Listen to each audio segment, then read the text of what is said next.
Welcome to the Whole Career Podcast, where we explore the world of healthcare careers with Advent Health professionals. We're your hosts, Brandon Strong and Sky Kellogg, and we're excited to take you on a journey of career exploration, development, and success. At Advent Health, we believe in caring for the whole person, which includes supporting our team members' professional growth and development. In this podcast, we'll be highlighting valuable career information, resources, and advice to help you succeed in both your professional and personal life. Each episode will feature conversations with Advent Health professionals who will share their personal career journeys, insights, and perspectives on various healthcare careers. From nursing to technology to leadership, we'll cover a wide range of topics to help you stay informed and inspired. Whether you're just starting out in your healthcare career or you're a seasoned professional looking to take the next step, this podcast is for you. We hope to empower you with the knowledge and tools you need to grow, succeed, and make a positive impact in your field. At Advent Health, we believe that we are greater as a whole, and we invite you to join us on this journey. So sit back, relax, and let's explore the world of healthcare careers together. Welcome back to the Whole Career Podcast. I'm your host, Brandon Strong, and I'm joined by my wonderful co host, Sky Kellogg. Today, we have something valuable, something amazing, an episode that is going to be life changing. We are joined by Maria Boyd. She's the Director of Women's Services at Advent Health Wesley Chapel. Maria, how are you doing this morning? Doing wonderful. Thanks for having me. Absolutely, absolutely. So we always kick it off by just having you give us your current responsibilities for your role and really just allowing us to understand what you go through on a day-to-day basis. So I am a director of inpatient women's services. I I oversee everything women's and children. So anything that happens to do with moms or babies, that is my forte. So sometimes the ED will even call us for assistance. I oversee labor and delivery. I oversee three different types of nursing. So it's postpartum nurses, newborn nurses, or well baby catchers. I also oversee newborn nurses that take care of sick babies, so they prepare them for transport out. And they usually have a level of NICU experience to be able to stabilize with the transport team.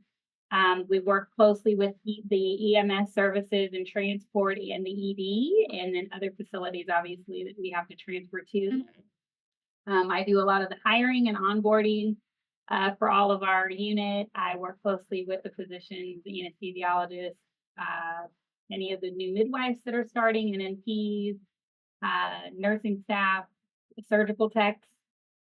So I help with all of those things to help make sure that our unit runs smoothly.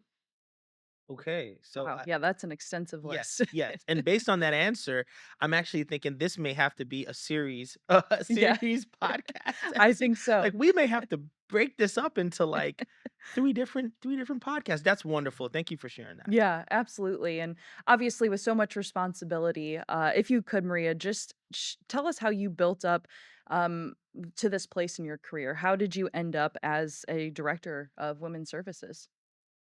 It's actually pretty funny. I kind of feel like it started in childhood. I kind of feel like when you're called to do something, you just, God kind of equips you. And so my dad was in the military. And so we moved every couple years. And because of that, I feel like it kind of made me lot transitions were just easier for me. I was able to adapt and have a lot of flexibility. I was able to work with different types of personalities, different people, because we were in different countries that spoke different languages. And we had to kind of build good relationships with people, because we weren't there but for a short time. And my grandmother was a nurse. I had several aunts that were nurses. My mother became a nurse later on down the road. I was always a nurturer, always trying to fix stuff. And I think it was just kind of one of those things where it was something I did. I played a lot of sports, so I feel like it kind of equipped me for teamwork and figuring out who my starters are, who my closers are, who my influencers are, and who's going to follow those people who are going to be the leaders, who to throw in when the times get a little crazy, and who are going to be the ones to step up. And so I think it kind of prepared me in different ways, just with everything. But I started out getting my associate's degree at a community college. I worked at a huge trauma center for a couple years, and within a couple of years, I was made a charge nurse. And then shortly after, became like a perinatal safety clinician and got into some management leadership down the road. I was there almost 14 years before coming over to Advent Health Wesley Chapel and helping them open the unit over here at Wesley Chapel. Awesome. And so I want to kind of uh, go back to you mentioning that understanding who your influences are, who your starters are, your closers. I love that analogy. It makes a lot of sense, and I think for people that are just interested in a people focused role, such as yourself as a director, I think that's key to make sure that they understand that. So diving in a little bit deeper into like your background, you mentioned that you had gotten that associates and then talk. Can you talk a little bit about just a journey from associates to bachelor's to MSN, right? And maybe some of the credentials as to what it takes to become and really step into that director role as a nurse, specifically in women's services. Well, now we have a lot of facilities out there that are trying to go magnet, and so they require bachelor's degrees. At the time when I started nursing, it was in the early 2000s, and so you could get the same position as an associate degree nurse as possibly even a bachelor's or master's degree nurse. But now there is a higher focus on making sure that you get the higher education and have a better understanding of nursing as a whole. And so I did. I went back and I stopped, and I went back and I stopped. I had 5 children, and we had lots of sports going on, lots of life stuff going on. But I eventually got it all done, and got my bachelor's degree. And then my master's I actually did online because I learned my lesson, and it took me so long to get my bachelor's that I was like, let me see what's out there. And so I did. I got my bachelor's. I was encouraged by one of our CNOs. Um, to go back and get my master's, and I didn't think it was a good time, but newsflash, it's never really ever going to feel like a good time. You just have to jump in and do it. And so I did, and I'm so happy that I finished that. It did. It was weird because I was already kind of working in that role prior to getting the master's, but it was a great thing to have now looking back, and it was definitely worth the work and time put in. And some of the things, I was already doing, and I was alongside nurses that were maybe newer to nursing and were so intrigued by some of the leadership things that they were discussing in organization and strategies and growth strategy things and FTEs and learning how to do finance and all those broader aspects of nursing leadership. But because I was already doing it, I did have a little bit of an upper hand, but it was still a challenge, when you have a family and a busy life and you're still juggling a unit, it's tough. So, but I encourage everybody to go back and get their master's for sure. Best thing I could ever done. You heard it here. You Yeah. heard it here. And Maria, obviously you have to be able to find a way to truly build trust when you are trying to find leaders within your units and find those influencers and closers, as you mentioned. So, what are ways that you build trust with your team and with your patients as well? Well, I think being a leader of integrity is where it starts. I don't say or promise anything that I can't commit to. So I do what I say I'm going to do. I have very, very good follow up and follow through. And that's even with my patients. If a physician calls me and says, hey, I saw a patient in the office, and, this was her perception of how this process was, and this is where they think you can improve or whatever. I make sure I pick up the phone and I call that patient at home, and I let her, allow her to speak and walk me through that experience so that we can always get better. But I also do that with the staff. I'm accessible when they need me. I am available. I'm dependable. I let them know when I'm not available so that they already are prepared and they know who to go to, and who will be, in charge while I'm out. They tell me all the time, we've never had a leader like you. You're always you respond timely, like you're up and you're responding to emails or responding to text messages, you're accessible, you let us know right away, you don't leave us hanging. Uh some of the things that we do in our unit is right after a meeting when our staff comes up with great ideas or maybe solutions to some of the issues that we are finding. I will follow up with an email within that week to kind of let them know what our strategy is to fix it, what we're going to come up with, what's been addressed, and where we're at with taking action. I might even head some of my emails with taking action to let them know that their voice has been heard, that they've been seen. I have little subcommittees even within my department. So the techs have their own little committee. The newborn nurses have their own committee. The labor nurses have their own, so that they can, voice some of their own issues that they may be having within their areas, and so that they can be part of part of the change they want to see. I think they truly feel like they are part of the change they want to see, and so because of that, they are highly engaged. I don't have to ask them to go above and beyond. They understand the expectations, that the bar is set high, and that they understand a lot of the accolades that we get are from them and all their hard work and their engagement. And they take on all kinds of projects that aren't in their job description, aren't expected of them. And they just take it and run with it. They're driven and they're highly skilled. I really do hire um, experts in this field. I really look for the best of the best, and because of that, our quality and our outcomes and just the success of this unit and department is just it's been incredible over the years. That's amazing. I think that before we get to just what all the wonderful things that Advent Health is doing in inpatient women's services, I want the audience to have an understanding of, because when they think of a hospital, I know for sure, like, we think of med surge and we think of PCU, or CVICU, right? And those things, but we rarely hear inpatient women's services. And at the level of being in school, right? And so I want to understand a little bit about, if you were to describe what inpatient women's services is to someone that may be interested at the high school or college level, what you would say to that person. And then the second part is, how how do you go about getting to inpatient women's services, if okay, hey, I have to start in med surge, but how do you let someone know, like, hey, I'm interested in women's services, what do I need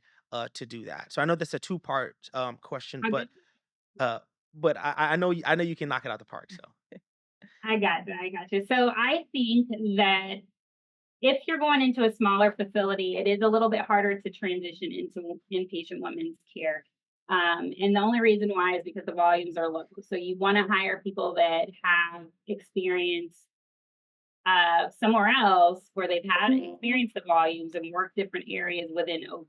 So women's services here, what that's defined as is what in Wesley Chapel is we take care of well newborns. So we have a level one nursery, and then we also have labor and delivery nurses who take care of laboring patients, so they can do their pre-op, their PAT, their PACU. They can circulate in the OR and recover the patient and then send them over to postpartum. And then we also have postpartum nurses that can take care of couplets. So that would be the mommy and baby together. So those are the three different types of nursing that we would see within a department like this one. And then we also have surgical techs. So the surgical techs will come to every delivery, whether it's vaginal or C-section. They'll open up each case for the C-sections. They'll also assist, so they learn how to do that. They do birth certificates. They know how to do baby hearing screens.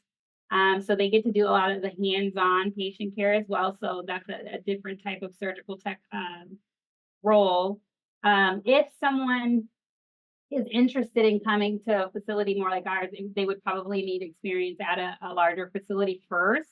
But the nice thing is, I would say that all of our facilities, our larger ones, have residency programs or some type of program where they can get into women's services at some point. Some of them will even take new grads, and so they'll go through a program that will get them that first year where they have a good understanding of labor and delivery, postpartum, newborn, whatever their specialty is going to be in. And then after that point, they would be able to come and work at a smaller community hospital like that. Awesome. Thank you for sharing that. Yeah, thank you. And Maria, obviously the work that you all are in day to day is a roller coaster, I'm sure, of emotions, depending on each and every situation you're dealing with in women's services. So, how do you address not just the physical, but also the emotional and spiritual care of the patients in your unit? I think they do a really good job here. We have what we call spiritual ambassadors within our department. Nursing takes that on. They go and do the training with the chaplain team, and they are prayer warriors. They stand in the gap. They actually attend some of the prayer meetings that they have. They'll also sometimes attend some of the Bible studies, and they're always here to give an encouraging word to the team and keep them uplifted. They also do the same for the patients.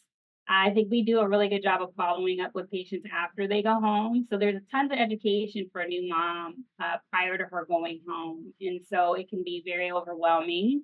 And so we do a really good job. The lactation team will actually call the moms after they go home and say, how are we doing? Do you need to come back in? Do we need to jump on Teams and do a virtual consultation?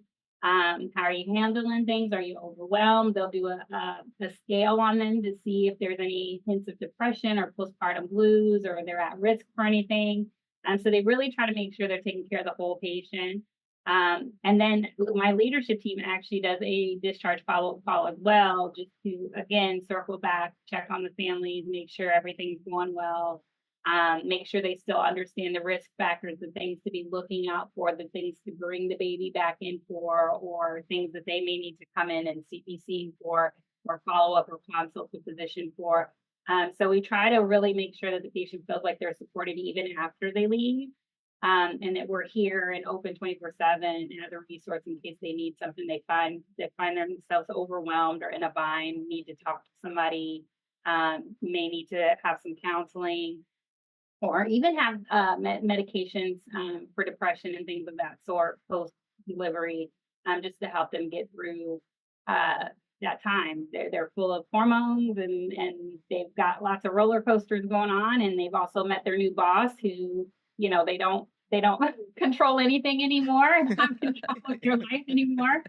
And so it can be a challenge for some moms, and it can be vary from baby to baby. You can have three kids and never experience it, and then on your fourth have issues with postpartum blues and depression and things like that. And so we do a really good job. We're comfortable with praying with patients. We're comfortable with inviting them back to different things that we may do to support the community. Inviting them to classes to prepare them. Anytime you can decrease the patient's anxiety level and them trying to figure things out that might already be solved and things we already have resources for, really helps take the load off of them, and it really helps take care of the whole patient. And so if we can answer a lot of those questions in advance with our birth designer or a lactation consultant ahead of time, they can come in, get a tour, see where they're going to be, see how the flow is. We can answer any questions. Provider, they're here to answer questions. They come in. Um, we can kind of, decrease some of that anxiety and really make the patient stay about, the birthday experience, the baby's first birthday, and it be a positive experience. That is wonderful. I mean, just to have that level of care, I'm sure is so comforting for new mothers and even those who are just adding to their family and just need that support. So thank you for sharing that. And I do want to ask you specifically, Maria, because you've talked a lot about, I mean, having five children, balancing so much in life, and obviously as a director and in your role, you have so much that you're juggling every day. How does your faith influence your work and the way that you cope with day to day challenges? Yeah, so I think it's important that my team see my response to things. Um, it's important that I remember that they're watching to see how I respond, and it's important that we're able to be resilient and remain faithful and steadfast. And I don't want them to just know that I know the mission or know that I know God. I want them to know that I have a relationship and that I live the mission. And so when they're going through their own difficulties, it's important that I'm I influence and I explain to them who I'm leaning on to, and what that looks like. And so when they come to me, sometimes I say, come on, let's pray first, or we'll close in prayer kind of thing. So I'll pray with them. Sometimes we'll have a prayer out at the nurses station because it's just been a tense day. And, maybe one nurse has had some significant things go on with patients repetitively and she's just feeling overwhelmed or like the black cloud is over her. And so I'll remind leadership, send out text, hey, check on so and so, make sure that she's doing okay. Um, it's important that I find balance and that I find a way to continue to refill my cup. So I do attend church. I do go on Wednesdays and study. I do try to do a devotional and read. I I do this thing. My team knows. I tell them when I come in that I'm armored up today because I have my praise and worship full blast all the way. I've already looked at my calendar. I already know what kind of day it's going to be. The Yeah. schedule's hectic.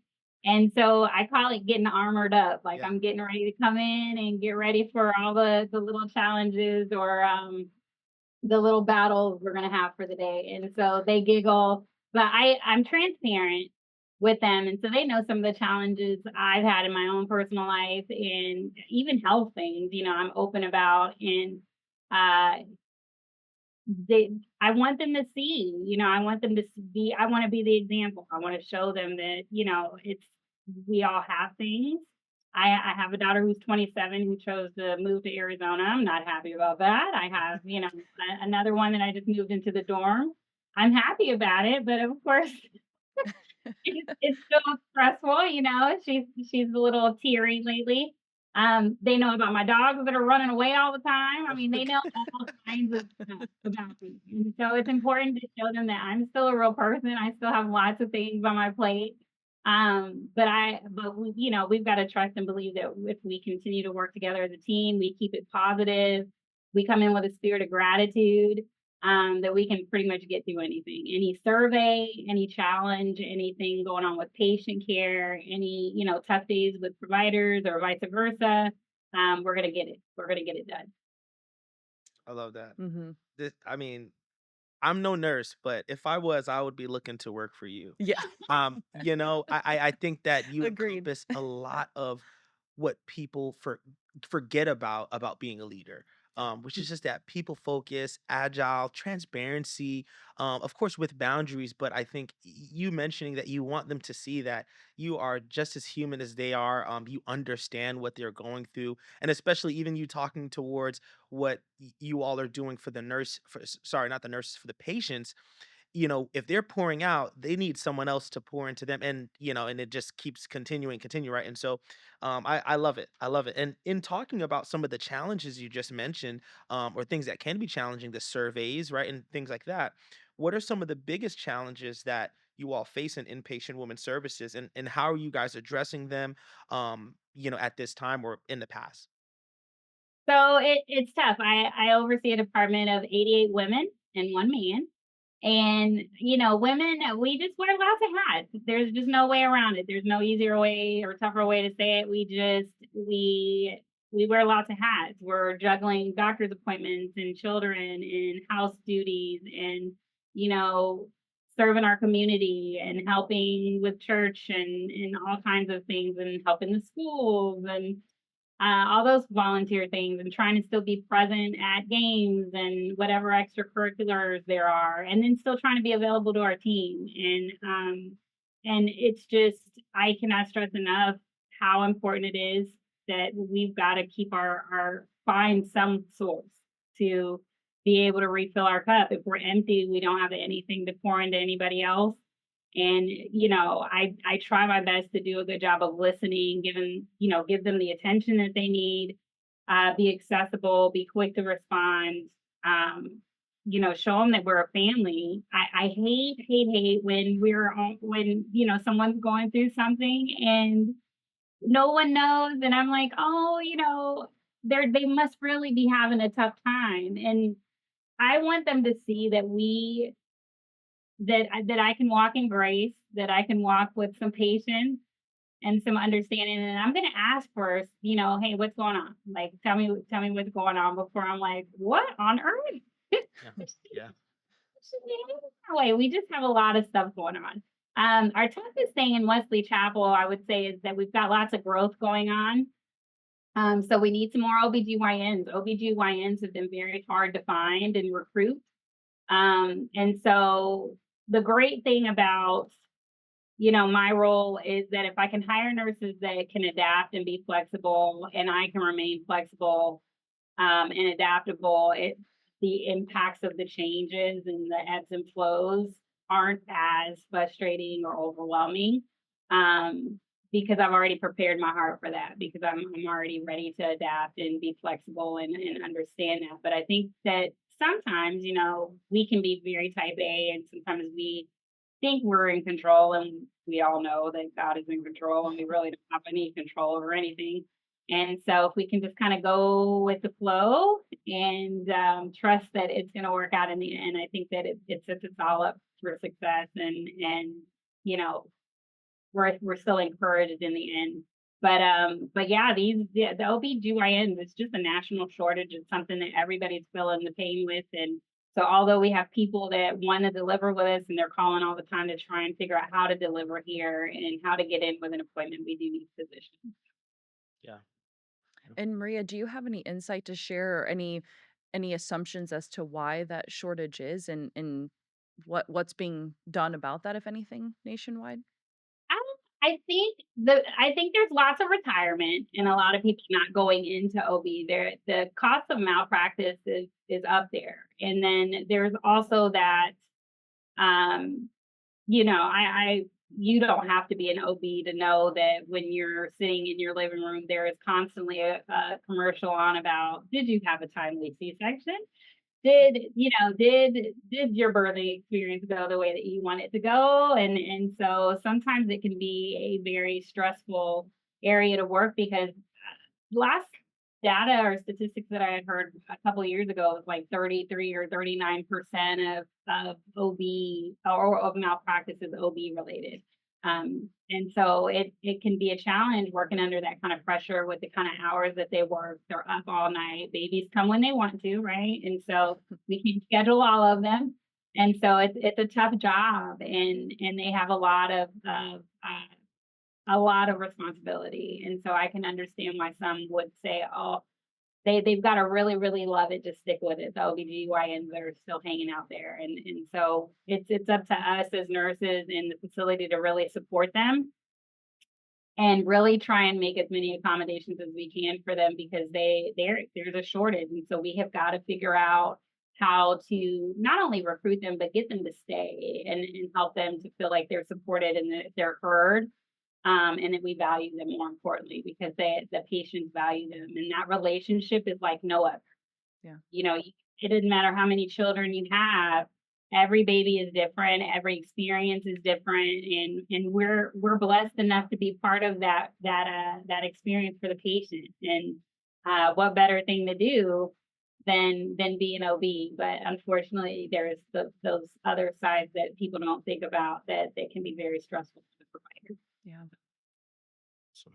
And so, what is one thing, and I'm going off script here, but what is, since your time being in women's services as a director, what is one thing you're most proud of? Whether it's a project that you were a part of, a strategy that you stood up, anything along those lines. What is that thing that you're most proud of since being in this role?